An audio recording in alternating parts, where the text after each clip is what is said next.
Queria que você abrisse a sua Bíblia, Mateus capítulo 5, versículos 23 ao 25. Você pode acompanhar aqui na tela conosco também. Nós estamos nesse mês de fevereiro trabalhando o tema reconstruindo a nossa relação com o próximo. Então, Mateus capítulo 5, do 23 ao 25, tem algumas questões muito importantes para nos ensinar. Diz assim, palavra de Deus: portanto, se você estiver apresentando sua oferta diante do altar, e ali se lembrar de que o seu irmão tem algo contra você, deixe sua oferta ali, diante do altar, e vá primeiro reconciliar-se com o seu irmão. Depois, volte e apresente a sua oferta. Entre em acordo depressa com seu adversário, que pretende levá-lo ao tribunal. Faça isso enquanto ainda estiver com ele a caminho, pois caso contrário, ele poderá entregá-lo ao juiz e o juiz ao guarda, e você poderá ser jogado na prisão. Reflexão dessa noite, o tema dela é acertando as contas. E talvez é um termo muito utilizado, né? Talvez a gente usa bastante esse termo. Olha, eu preciso acertar as contas com o fisco, né? Ou com a Receita Federal, daqui a pouco vai chegar, né? Aí para quem tem empresa, mês de abril, tem um mês aí de acertar as contas, e também quem faz a declaração de pessoa jurídica precisa juntar documentação, mandar para a contabilidade, só para quem sabe no final do ano, se der muito certo para o seu lado, você cantar aquela música, né? Restitui, eu quero de volta o que é meu. E não vem tudo que é teu, nem metade sequer, mas pelo menos, quem sabe, alguma coisinha volta para você. Mas às vezes você tem que acertar contas com a tua família, você tem que acertar contas com um amigo seu, você tem que acertar contas de N situações que parece que vão ficando por se resolver durante a nossa caminhada. E sabe uma coisa que eu acho muito interessante? Jesus, ele fez dois paralelos aqui. Ele primeiro fala sobre a ofensa, sobre o relacionamento entre pessoas, e depois parece que ele emenda num aspecto até um pouco mais grave, né? Se houver algo muito sério que você precisa tratar com o seu próximo, resolva antes de que algo então se agrave de forma que você não possa mais resolver de maneira amigável. Pegando esses dois ganchos aqui, desses textos que seguem, eu quero trabalhar essa ideia de acertarmos as contas. Por quê? E aí eu coloquei uma frase aqui: as melhores oportunidades não surgem de momentos planejados, mas provém da graça de Deus, que está infinitamente acima de qualquer expectativa que tenhamos. Então nós pensamos que às vezes o melhor momento de acertar as contas é quando a gente planeja esse momento. Quando a gente fala assim, não, olha, eu só vou acertar determinada coisa com uma pessoa o dia que eu sentir no meu coração. Sabe quando esse dia vai chegar? Nunca. Porque dificilmente o nosso coração vai nos conduzir a uma situação de conserto, de quebrantamento e de manifestação do amor de Deus. Então, consertar, acertar as contas não é sentimento, é decisão. Você não precisa sentir para acertar, você precisa decidir para seguir no caminho certo. E aqui nós temos algumas questões importantes. A mensagem hoje ela é até um pouco objetiva e curta, porque eu quero dedicar um tempo em oração com você depois da mensagem. O primeiro aspecto que a gente precisa eliminar do nosso vocabulário é exatamente isso: pare de dizer, não foi nada, está tudo bem. Essa é uma das frases mais mentirosas que nós contamos todos os dias, ou que nós falamos todos os dias. Sabe quando alguém foi lá e falou um negócio para você, mas você não está querendo confrontar nada, conversar, Você chega na pessoa, a pessoa chega em você para aquela DR básica, e quando ele vai conversar contigo, vai dizer: olha, eu queria dizer para você, olha, parece que eu falei alguma coisa que te ofendeu e tal, e você está por dentro querendo matar aquela pessoa, você está morrendo de ódio. O que você diz para ela normalmente? Nada não, querido, está tudo bem. E você dá aquela risadinha gospel para a pessoa assim, né? Está tudo bem, fique em paz, segue na bênção do Senhor, e por dentro você está assim: Deus, se não fosse a tua graça, eu matava essa pessoa. Talvez você não externa isso. Tirando eu, teve alguém que já se comportou dessa forma? Por favor, eu e Elisandra e mais alguns pecadores. Os demais aqui, não vou julgar vocês, mas vocês mentem bem, tá? Vocês não levantam a mão? Não vou levantar, eu nunca fiz isso. Mentira! Você fez porque você é ser humano.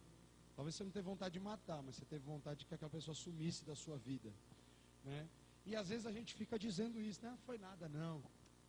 Uma vez eu fui pedir perdão para uma irmã lá em Botucatu lá. E eu fui muito... Às vezes eu respondo as coisas de forma muito direta, muito objetiva. E tem gente que é meio dodói, né? Você precisa quase que escrever um livro para a pessoa entender o que você falaria numa frase. E naquele dia, é assim, os irmãos dificilmente vão ter uma resposta muito bem pensada por mim, quando vocês querem conversar comigo de repente depois do culto. Pode esquecer, o máximo que eu vou te dar é 10 segundos de uma resposta, porque minha cabeça está 1000 por hora, eu quero abraçar todo mundo. Então se alguém pega: pastor, eu queria te perguntar uma coisa. Eu vou parar com muita educação para te ouvir e tentar te responder, mas talvez não do jeito que você merece, do jeito que eu poderia te responder.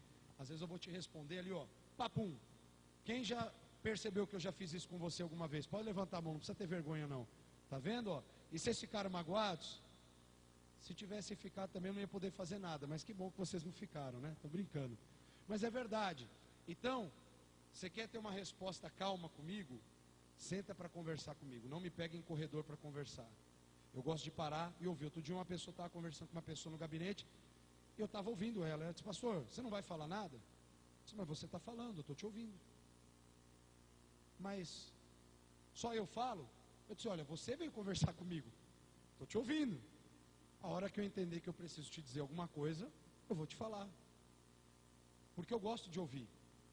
E eu gosto de pensar no que eu vou falar muitas vezes para a pessoa. Essa irmãzinha lá atrás, ela me pegou na curva, ali de um culto qualquer, e ela veio falar uma coisa, e do jeito que ela falou, se você me perguntar o que foi que eu disse, eu também não lembro, assim, agora. Aquela história, quem apanha, lembra, quem bate, esquece, né, tal, uma coisa assim. E não foi intencional meu para prejudicar a pessoa. Mas aí, eu vi que aquela pessoa ficou diferente. E um dia, eu fui conversar com a pessoa, disse: olha, minha irmã, eu não sei se aquele dia lá que eu conversei com você, você ficou chateado, tal, então eu queria te pedir perdão. Eu queria que você ficasse aí com nada no teu coração. Imagina, pastor, não foi nada. Ela estava um mês sem olhar na minha cara. Ela ia na igreja e não olhava para mim. Ela sentava lá assim, ela ficava olhando assim para mim.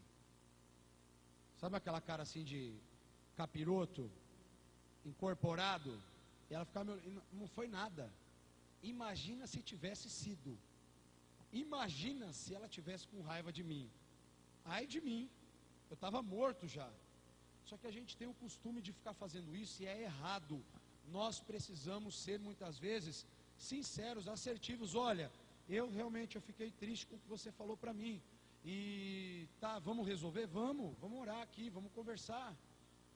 Porque quando a gente diz que está tudo bem, mas não está, nós estamos mentindo. Nós estamos faltando com a verdade.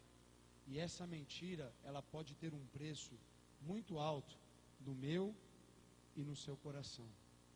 Olha o que diz o texto. Vamos lá, Mateus 5:23. Portanto, se você estiver apresentando sua oferta diante do altar, e ali se lembrar de que seu irmão tem algo contra você. A gente sabe quando as pessoas não estão bem com a gente. Você percebe. Você vai ver que aquele irmãozinho que sempre te cumprimenta, ele não te cumprimentou, tem alguma coisa que não está legal. Pode ser que só ele não esteja bem, aconteceu um problema, mas pode ser que o problema tenha a ver com você. E como cristãos, nós precisamos ter a sensibilidade de dizer para as pessoas o que está acontecendo na nossa vida. Então, se a pessoa muitas vezes chegar para você e dizer, meu irmão, eu queria conversar com você porque eu estou chateado com alguma coisa, não diga assim, ah, não, não tem nada não, fique em paz. Diga assim, diga para mim o que aconteceu. Diferente do camarada que me pediu perdão 3 vezes lá em Botucatu, e até hoje eu nunca soube o que ele fez contra mim. Pastor, você me perdoa? A primeira vez eu nem me liguei, saída de culto, às 3 foi em saída de culto. Não, irmão, tudo bem, tranquilo. Então orei com ele lá, passou um tempo de novo, pastor, me perdoa. Aí eu, assim, tem algum rolo com esse cara aí. Mas o que aconteceu? Não, nada não, pastor, nada não, só ora por mim. Senhor, abençoa o teu filho e tal. E eu, a pulguinha já coçando, né? O que esse cara está fazendo, né? Na terceira, eu jogava betis quando era pequeno, acho que você já jogou também. Terceira bolinha para trás, o que acontece? Entrega o betis, meu irmão. O cara veio a terceira e me pegou num fim de culto daqueles, assim, igreja lotada. Aí o cara veio e falou, pastor, queria que você me perdoasse, porque eu andei falando algumas coisas a seu respeito. Aí eu falei assim, o que você falou?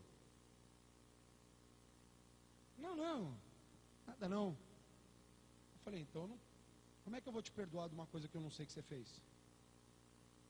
Não, pastor, mas assim, só ora por mim. Eu falei, meu irmão, não tem como perdoar você de uma coisa que eu não sei que você fez. Diz o que foi. E até hoje eu estou querendo saber o que aconteceu. E nunca soube. Porque ele só queria se livrar da culpa, mas não mudar o comportamento. Quando a gente diz para as pessoas que não tem nada, a gente não quer mudar o comportamento. A gente não quer se livrar daquele sentimento. Quer um outro caso que eu sei que nunca aconteceu com você na sua vida, eu tenho certeza disso. Eu sei que aconteceu só com umas 4 ou 5 pessoas aqui que eu posso alistar para vocês. Marciano, Rodrigo, Jefferson, Newton e, deixa eu ver quem mais aqui aconteceu já, o Fernando, certeza. Os 5 aqui, já aconteceu isso com vocês 5. Com os demais não, porque vocês são bem piores do que eles. Então, por isso que eu estou citando vocês aqui. Porque os demais eu não acredito que tenha acontecido isso alguma vez na vida. A pessoa chega e de repente está vivendo a vida, né? Vida normal, cotidiano, as coisas vão acontecendo. E aí parece que de repente do nada, aquela pessoa diz, olha, eu nunca fiz nada de errado. Aquela pessoa que me prejudicou, se ela não me procurar, ela que morra com o pecado dela. E eu sei que esses 5 aqui, ó, são desse naipe aqui. Eu sei que vocês nunca pensaram assim, meus irmãos. Quem errou foi ele. Então ele que venha beijar meu pé aqui, senão eu não perdoo. E corta aqui, lembra de negócio de ser amiguinho? Corta aqui, que eu não sou mais seu amigo. Eu sei que vocês nunca fizeram isso. Principalmente o pessoal desse lado aqui, por favor. Desse lado aqui, do lado esquerdo aqui, meu, são um pouco mais pecadores. Eu tenho um pecadômetro aqui, né? O meu óculos, ele é especial. E eu consigo ver, pelas colorações de vocês assim, o pecado. Como está gravando, deixa eu avisar logo, é brincadeira, tá? Porque senão é capaz que vai começar a vir gente na igreja aqui para saber qual é a do pecadômetro, né? Tem tanta coisa absurda que acontece, mas às vezes a gente tem essa mania. Não, foi a pessoa que fez comigo, eu não tenho nada a ver com isso. Mas o que o texto diz?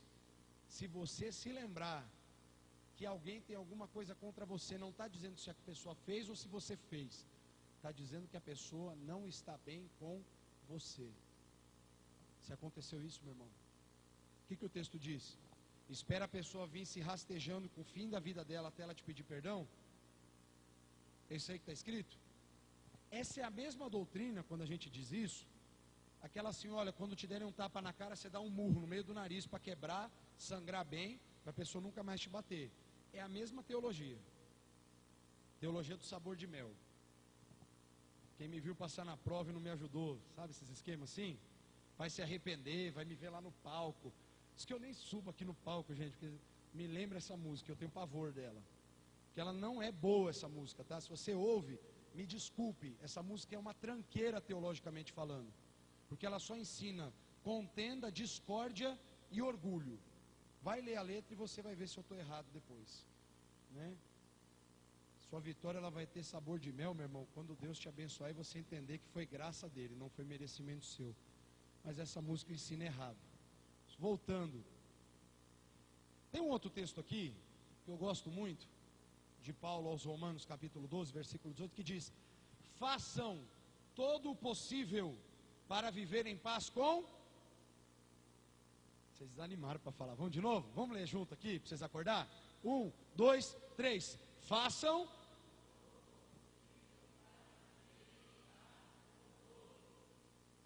Mas com todo mundo? Sim.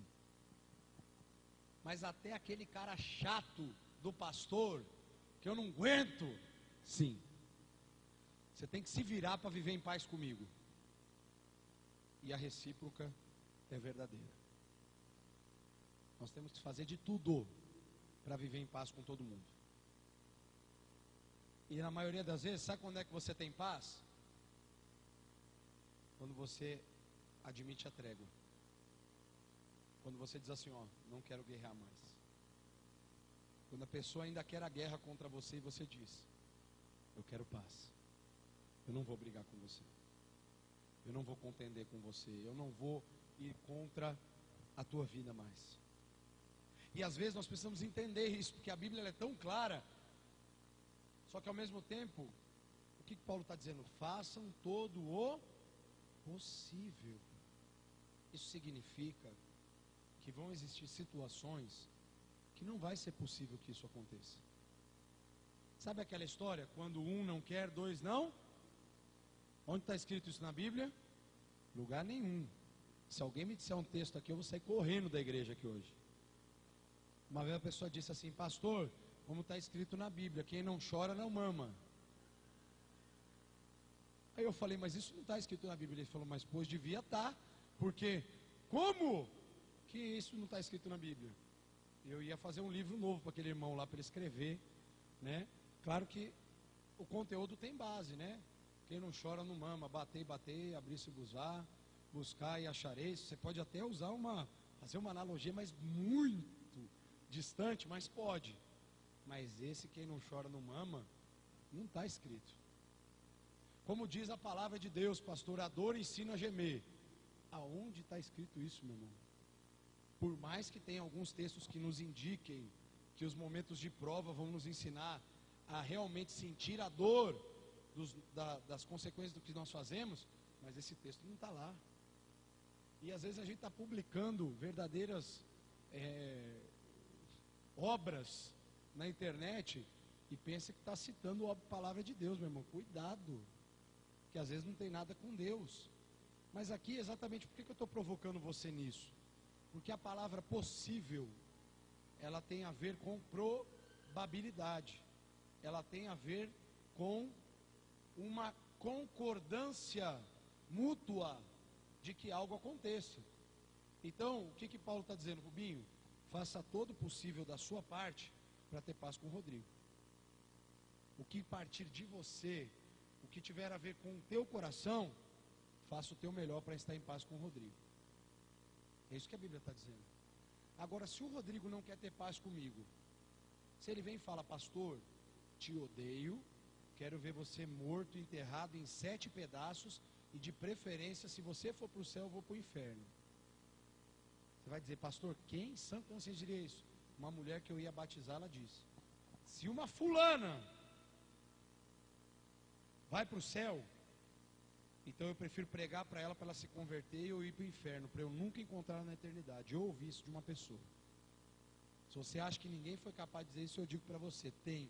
Eu já ouvi uma vez. Então, casos assim, você vai dizer assim, como que você vai ter paz com uma pessoa dessa? Não tem como, não tem acordo. Essa pessoa não quer. E aí o que você faz? Deus te abençoe, segue o teu caminho e some do meu, né? E vamos viver cada um a sua vida.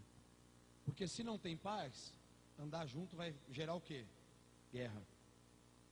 Então a Bíblia, ela não está dizendo que você tem que andar de mão dada com todo mundo o tempo todo, porque Porque se uma pessoa não quer andar ao seu lado, você não pode obrigá-la. O que diz o profeta Amós, capítulo 3, versículo 3?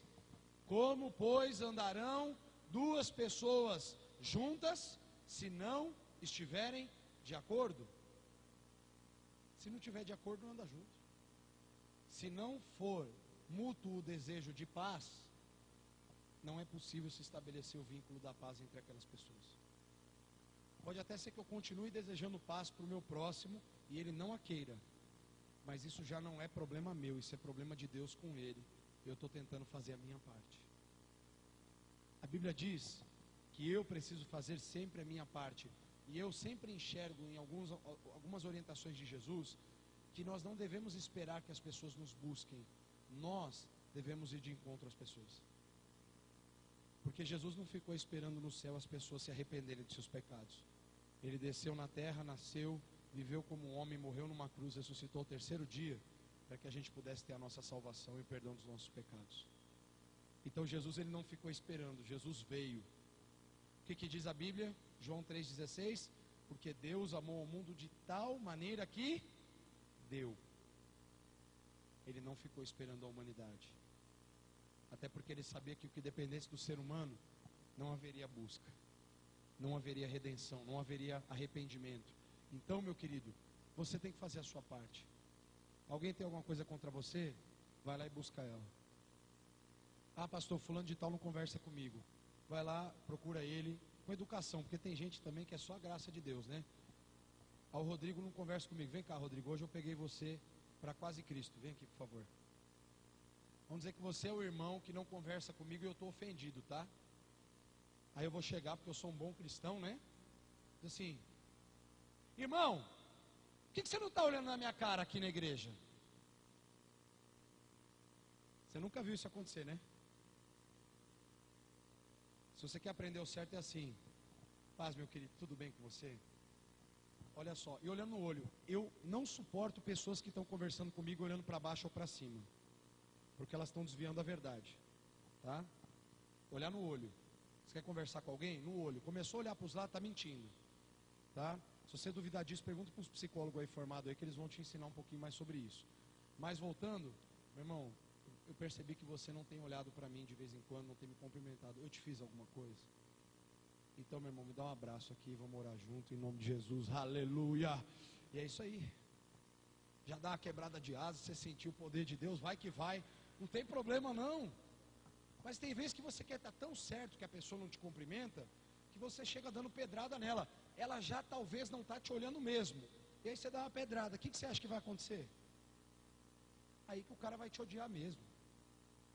Algumas pessoas me procuram: pastor, determinada pessoa não está conversando comigo. Eu oriento, vai lá e procura essa pessoa e pergunta para ela se está acontecendo alguma coisa.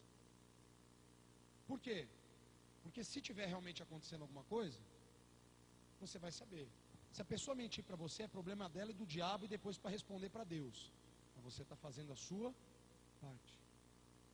Agora não chega lá: irmão, sei o que aconteceu, estão me dizendo aí que você parece que andou falando algumas coisas. Não sei não. Vai direto lá, olho no olho com a pessoa. Diz: meu irmão, o que está acontecendo? A gente é irmão em Cristo. Está tendo algum problema entre nós? Vamos conversar? Gente, isso é tão cristão, ao ponto que a outra coisa é diabólica. Porque quando a gente age daquela outra forma, a gente está agindo pela carne. A gente no fundo está lá: quem me viu passar na prova e não me ajudou. Eu estou querendo me vingar daquela pessoa. Eu estou querendo mostrar que ela estava errada e que eu estava certo. E esse é um dos piores sentimentos que podem estar no coração de qualquer pessoa. Sabe quem está certo na sua vida? Deus. Porque se alguém se achar certo aqui, toma cuidado, porque as pessoas mais certeiras da verdade em si mesmas, elas estão caminhando para o inferno. A única pessoa que tem razão na tua vida é Deus. Você não tem razão. Sabe quando você perdeu a razão? Quando Adão e Eva pecaram lá no Jardim do Éden, a humanidade perdeu a razão por completo. E só vai ser restabelecida quando o nosso corpo for glorificado e nós estivermos no céu na presença de Deus para sempre. Até lá, meu irmão, você não tem razão de nada. Não queira achar que você está certo. Você pode até ter um conceito correto de determinada situação. Isso não significa que isso te dá o direito de você mostrar que a outra pessoa está errada e provar que você tem razão. Porque quem já fez isso? Vou dar um exemplo aqui, vamos supor que vou pegar aqui Marcelo. Marcelo fez um negócio errado e eu estou certo. No meu conceito eu estou certo e eu vi que ele fez uma coisa errada. Meu papel de cristão, Marcelo, você está errado. Por que você está errado? Porque a palavra de Deus diz isso, assim, assim, assim, assim. Essa é a orientação bíblica para a tua vida. Se ele não reconhecer que está errado, isso é um problema dele com Deus. E eu só vou orar para a vida dele para que Deus faça alguma coisa por ele. Se ele chegar e falar assim para mim, poxa pastor, você tem razão. Eu estou pisando na bola com esse assunto aqui e Deus já me incomodou com isso. Pô, cara, legal, vamos orar aqui junto, tal, tal. E beleza, resolveu. Sabe normalmente o que a gente gosta? De provar que o outro está errado para se sentir melhor do que ele.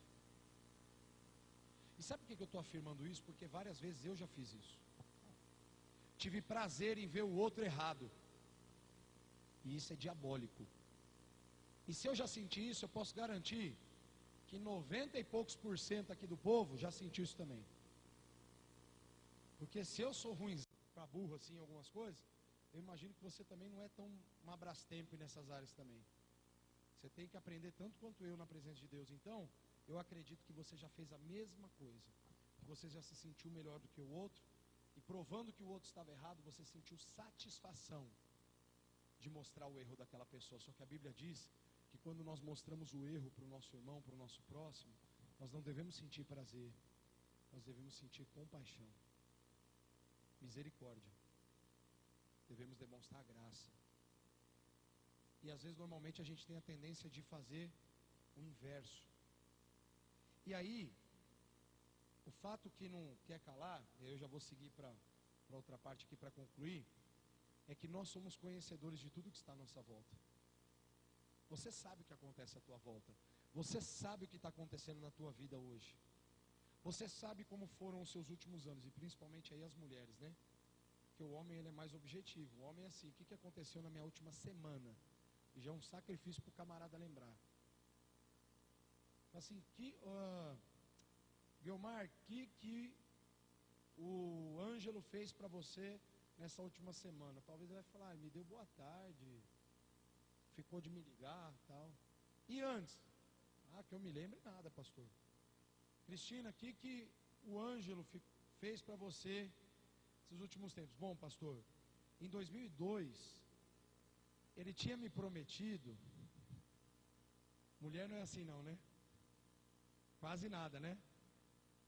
Tem 100 terabytes o HD da mulher, e do homem tem 10 mega. Elas armazenam coisas do arco da velha. Ela diz, não, mas já superei. Mas o dia que o assunto vem à tona, segura meu irmão na mão de Deus e vai. Porque é só na mão dele que você pode segurar numa hora dessa. E conserte, por favor. Eu estou dizendo que as mulheres, elas têm essa capacidade de armazenar mais, são mais sentimentais. E principalmente, elas sabem exatamente tudo o que acontece à volta delas. Então, minhas irmãs, o conselho até um pouco mais pontual para vocês é esse. Você sabe o que está acontecendo à tua volta, então resolva. Você sabe que está tendo problema na tua casa, com o teu amigo, com o teu vizinho, com o teu familiar, com o teu cônjuge. Resolva. Não fica armazenando anos de problema para tentar resolver num dia. E para os irmãos eu digo a mesma coisa, meu irmão. Se aconteceu alguma coisa essa última semana contigo, resolva. Eu sei que você vai ter dificuldade de lembrar um pouquinho mais para trás. Vocês são homens como eu também. Mas resolva. O conselho aqui é o seguinte, não deixe nada para trás. Pare de dizer que está tudo bem e que não foi nada. Só diga que está tudo bem se de fato, verdadeiramente, estiver tudo bem. Segundo lugar, avalie sua vida de adoração. Você vai dizer, pastor, o que tem a ver? Muito crente tem esse conceito, por isso que eu vou dizer. O que tem a ver as músicas que eu canto com a vida que eu vivo? Porque tem gente que pensa que vida de adoração é o momento aqui da adoração, né? E principalmente assim, música mais lenta, que é de adoração, e mais rápida, que é de louvor. Tem gente que ainda faz essa visão. Meu irmão, adoração é estilo de vida. Deus nos criou para sermos adoradores que o adoram em espírito e em verdade. São esses adoradores que o Pai procura. Deus está nos procurando para que nós façamos isso, para que nós vivamos uma vida de adoração ao nosso Deus. E por que é importante nós dizermos isso? Porque às vezes o nosso conceito de adoração está fadado somente, ou está simplesmente focado no que a gente faz na igreja, no momento do louvor, ou no momento que eu ponho um CD do meu carro e estou cantando uma canção lá, um louvor a Deus, ou em qualquer outra situação. Querido, a partir do momento que você se converteu, o seu corpo ele se tornou o templo do Espírito Santo.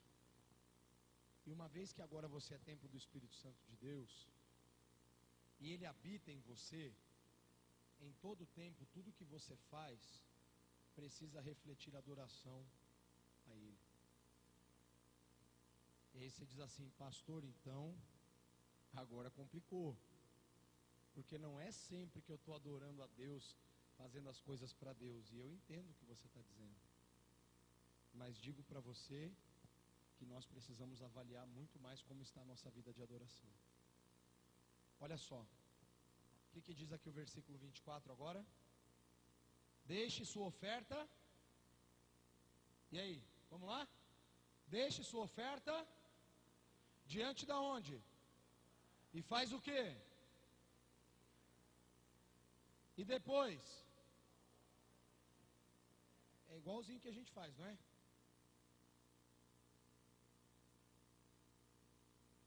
Sim, não, talvez. Vocês preferem fazer mãozinha assim? Vocês viram como a gente é sem vergonha demais da conta, só? A gente vem na igreja com o coração tudo enrolado, cheio de ódio, magoado com as pessoas, brigado com o marido, com a esposa, com os filhos.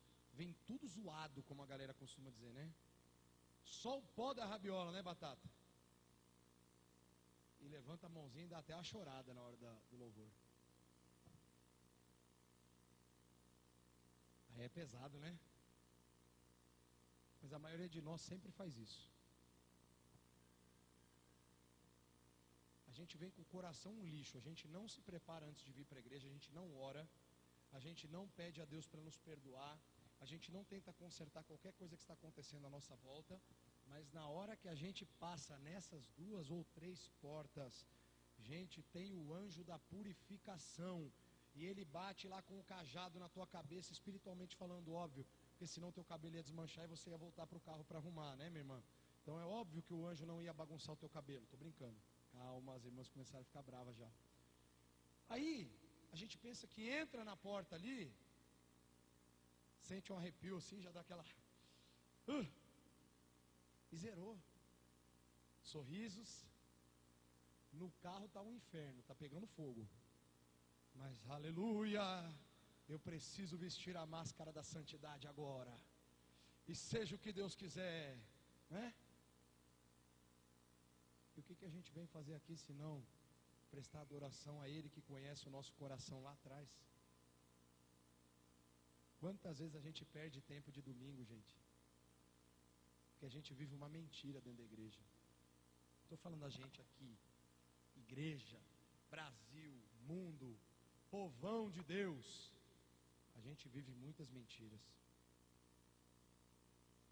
E eu acho que está na hora da gente começar a pensar diferente.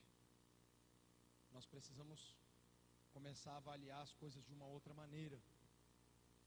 Porque se a minha vida de adoração não está se completando, não está sendo real, então eu corro um sério risco de não ser achado por Deus como um adorador que o adora em espírito e em verdade. E o texto ele mostra o caminho, ele está falando, olha, antes de você quiser fazer qualquer coisa diante de Deus, sabe do que mais?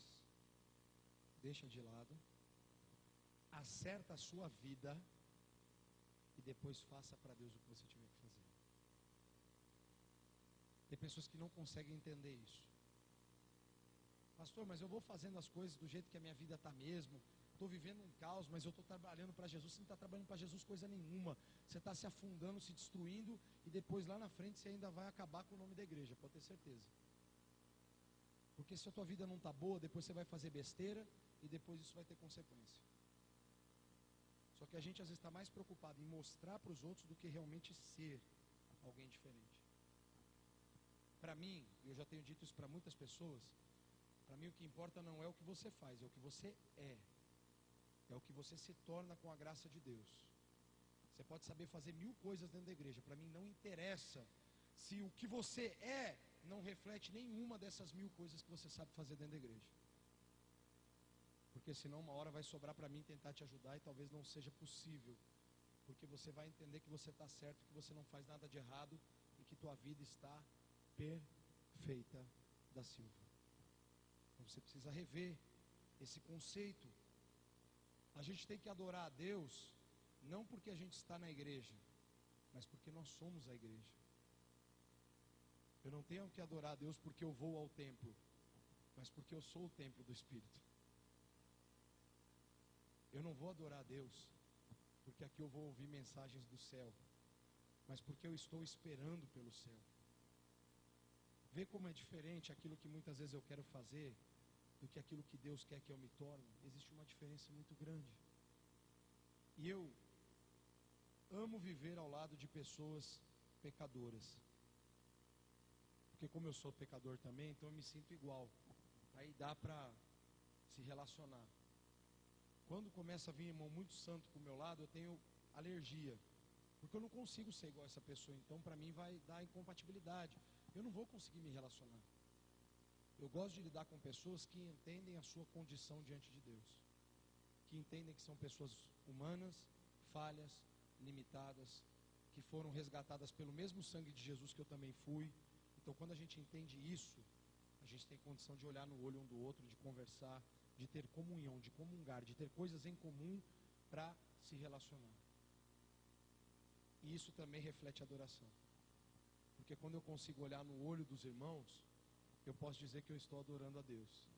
Porque a Bíblia diz assim, que se eu não amo o meu irmão que eu vejo, mas digo que amo a Deus que eu não vejo, eu sou mentiroso. O apóstolo João escreve isso na primeira carta dele. Se eu digo que amo a Deus, mas não amo quem eu vejo, eu sou mentiroso. Porque a primeira manifestação do amor de Deus não é o que eu demonstro para Ele, é o que eu demonstro para os filhos dele. É o que eu demonstro pela humanidade e não pela divindade. Porque Deus não precisa do meu amor, as pessoas precisam. Deus continua sendo Deus se eu não amá-lo. Mas eu não sou absolutamente nada se eu não entender verdadeiramente o que significa o amor de Deus na minha vida. Finalizando, falando aí de acertar as contas, aproveite todas as oportunidades que você tiver. Por que eu digo isso? Aí eu quero pegar só um gancho desse texto que seguiu do 25 aqui, versículo 25, a parte A. Diz, olha, entre em acordo depressa com seu adversário que pretende levá-lo ao tribunal. Faça isso enquanto ainda estiver com ele a caminho. Nossa, pastor, mas peraí, não é graça, igreja, Jesus, misericórdia e tal? O que é isso aqui? Eu só quero pegar um gancho aqui. Quem aqui sabe com toda certeza que volta vivo para casa hoje? Levanta a mão. Vocês não têm certeza disso? Como não? Uma coisa tão simples. Não é fácil pensar nisso, não? Não é, né? Só que a gente pratica isso muito mais do que pensa. A gente estima que nós vamos viver pelo menos uns 350 anos. E por isso que a gente deixa tudo para frente para resolver os problemas da nossa vida. Vocês não sabem se vocês estão vivos até amanhã, mas vocês sabem que vocês vão viver uns 300 anos, porque eu não preciso resolver isso hoje. Deus me espera. Como diz um irmão aí, Deus sabe, né? Deus sabe de tudo, né? Não precisa. Ele sabe o dia que eu vou morrer. Então quando eu estiver para morrer, o que eu faço? Senhor, antes de eu morrer, me lembra de tudo que eu tenho que acertar com o Marciano. Olha que oração besta. Mas é verdade. Parece que a gente faz isso na prática. Parece que a gente pega e faz uma estimativa que eu não preciso resolver nada hoje. Eu posso viver brigado com o Rafael, posso viver brigado com o Carlos, eu posso viver brigado com o Jorge. Se dane. O que importa é a minha vida. Só que eu não sei quanto tempo dessa vida que eu tenho para resolver esses problemas. Quer um conselho? Se você tiver alguma pendência para resolver, meu irmão, resolva enquanto você está respirando. Porque pode ser que amanhã você não esteja mais respirando. Aí sabe o que vai acontecer? Como nós não somos católicos e nem espíritas, e eu explico por que eu estou fazendo essa afirmação, porque os católicos acreditam na sua teologia, na sua doutrina, de que existe o purgatório, onde todos vão passar por um local de um certo sofrimento, mas depois vai dar tudo certo, se aperfeiçoa e vai para o céu. Os espíritas já pensam um pouco diferente. Eles não chamam de purgatório, a gente estudou isso hoje de manhã aqui na igreja. Eles chamam de umbral, onde os espíritos de pouca luz ou sem luz, eles vão lá para baixo. Mas aí com o tempo eles vão sofrer, mas espíritos de luz virão ajudá-los. Aí já começa aquela música do Ghost, né, quase, né? Você já está até imaginando eles vindo assim te ajudar. Só que a Bíblia não diz nada disso nem do outro. Ele só diz duas coisas. Hebreus 9:27. Quem estava na escola dominical aí? Pois ao homem cabe morrer uma só vez, e depois disso virá o juízo. Acabou, adeus, balbal. Perdeu. E tem um outro texto em Salmos que diz assim: na sepultura não há louvor, obras. Ou seja, morreu, meu irmão, não conserta mais nada. Partiu, hashtag partiu eternidade, sei lá para onde, não tem mais o que arrumar. Então você quer um conselho nessa noite? Para de achar que você vai viver uns 1000 anos ainda e começa a arrumar a tua vida. Se prepara para se encontrar com Deus hoje, como se hoje fosse o último dia da sua vida.